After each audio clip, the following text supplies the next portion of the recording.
Have you ever noticed how exhausted you feel after certain conversations, as if something has drained your very life force? Centuries ago, Master Hakuin understood that the way we listen shapes not only our relationships, but the very fabric of our inner peace. He once said, "The untrained ear is like a broken vessel. No matter how much wisdom you pour in, it will never be filled." Today, I'll share with you the forgotten Zen art of mindful listening, a practice so transformative that it has the power to dissolve anxiety, deepen your relationships, and reveal insights that have been hidden from you your entire life. In our modern world, true listening has become a lost art. Studies show that the average person remembers only about 25% of what they hear, and most of us interrupt others after just 17 seconds of listening. This isn't just a social problem, it's a spiritual one. The Zen masters observed that our minds are constantly filled with what they called inner noise, the endless commentary, judgments, and preparations for what we'll say next. This inner noise doesn't just prevent us from hearing others, it prevents us from hearing the subtle wisdom that exists in the spaces between thoughts.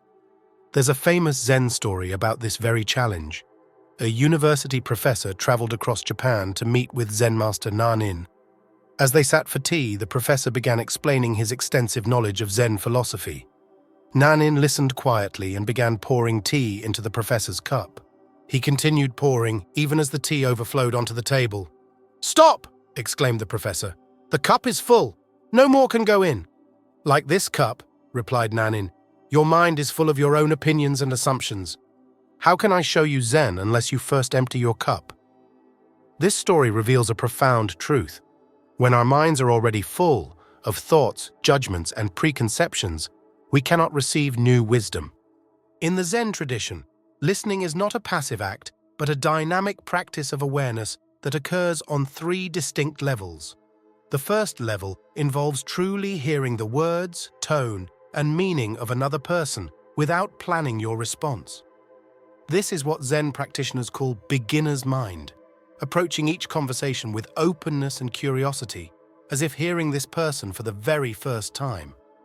Master Dogen, the founder of Soto Zen, taught that this form of listening is an act of compassion, a way of saying to another being, "Your experience matters. Your perspective is worthy of my complete attention." It is about setting aside our need to agree, disagree, or impress, and simply receive what is being offered. The second level turns the ear inward, listening to our own internal responses, the subtle emotions, physical sensations, and thought patterns that arise during interaction. This self-awareness allows us to notice when we've stopped listening and started preparing our response.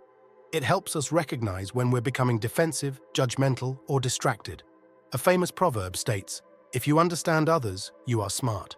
If you understand yourself, you are illuminated." The deepest level of Zen listening involves becoming aware of the silence that exists beneath and between all sounds, what Zen teachers call the great silence, or mu, nothingness. This is not about hearing nothing. It's about perceiving the spacious awareness in which all sounds, thoughts, and experiences arise and dissolve. When we access this level of listening, we touch the dimension of being that exists beyond words, the pure consciousness that witnesses all experience without becoming entangled in it. To cultivate this transformative practice in your daily life, Zen offers 5 principles that have been refined over centuries. The first one is present moment awareness. When listening, bring your full attention to this moment, not the past conversation still echoing in your mind or the future response you're crafting. Notice when your mind wanders and gently return to the present moment again and again. This simple practice alone can transform your experience of every conversation. Then comes the non-judgment principle, and is related to our habitual tendency is to immediately categorize what we hear as good or bad, right or wrong, interesting or boring. This constant evaluation creates a filter that distorts what we're hearing. Zen practice invites us to temporarily suspend judgment, to listen without immediately deciding if we agree or disagree. The third aspect calls us deeper into our bodies. It is about listening with our whole body, not just the ears. When we engage fully, we pick up on the subtle signals, a pause, a sigh, an unspoken longing. Notice the sensations in your body as you listen. Feel your feet on the ground, your breath moving in and out. This embodied awareness keeps you anchored in the present moment. In fourth, we should learn to honor silence, not as absence, but as presence.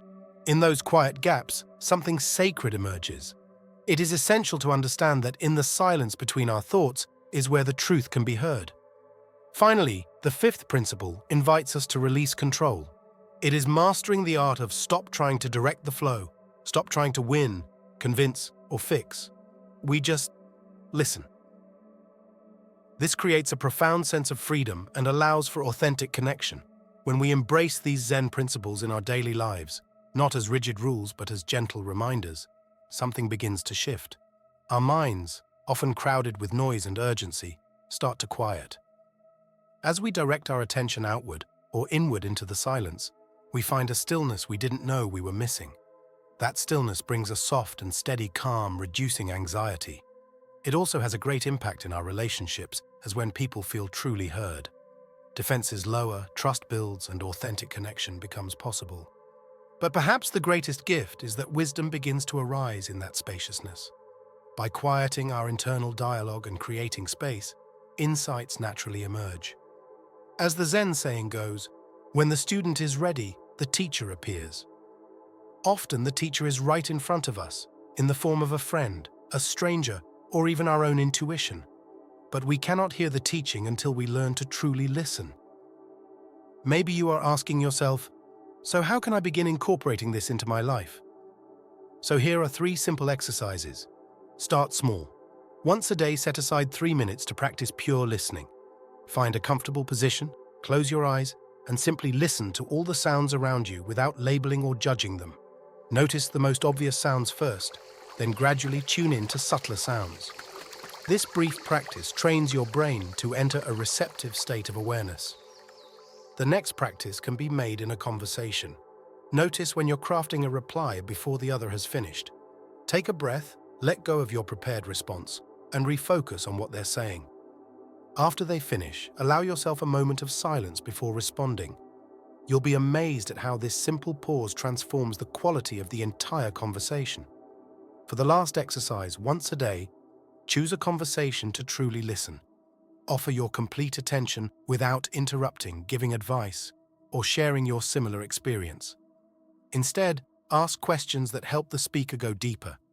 It is important to remember that how we listen shapes how we live. When we listen mindfully, to others, to ourselves, and to the silence, we access a dimension of being that is always peaceful, always wise, and always available. Thank you for walking this path of wisdom with me today.